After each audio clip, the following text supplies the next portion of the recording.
B2 spirit කියන්නේ මෙතෙක් හදපු දියුණුම රහසිගත බෝම්බ හෙළන යානා ස්ටෙල්ත් බොමර්ස් අතරින් එකක්. මේකේ තියෙන විශේෂී පියාඹන තටුවක් වැනි හැඩය නිසා අහසේ කිසිම සද්දයක් නැතුව යන්න පුළුවන්.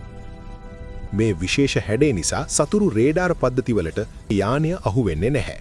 මේ බෝම්බ හෙළන යානය රේඩාර් තරංග උරා ගන්නා ද්‍රව්‍යවල ආවරණය කරලා තියෙන නිසා රේඩාර් තිරයක මේක පේන ප්‍රමාණය ගොඩක් අඩුයි. මේක හදන්න ගොඩක් දියුණු සංයුක්ත ද්‍රව්‍ය ටයිටේනියම් සහ විශේෂ ස්ටෙල්ත් ආලේපන පාවිච්චි කරලා තියෙනවා. නැවත ඉන්ධන පිරවීමක් නැතුව B2 යානයකට නාවික සැතපුම් 6000කට වඩා දුරක් යන්න පුළුවන්. අහසේදීම ඉන්ධන ලබා ගන්න පුළුවන් නිසා ලෝකේ ඕනෑම තැනක තියෙන ඉලක්කයකට ළඟා වෙන්න මේකට හැකියාව තියෙනවා. මේ යානයට සාමාන්‍ය බෝම්බ හෝ න්‍යෂ්ටිකාවි රාත්තල් 40000කට වඩා පටවන්න පුළුවන්.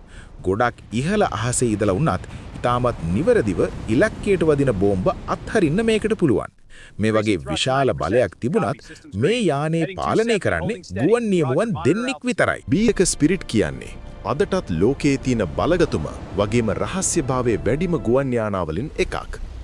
මේ තාක්ෂණය අනාගත ගුවන් යානා සැලසුම් වලට පවා ලොකු ආభాෂයක් ලබා දෙනවා.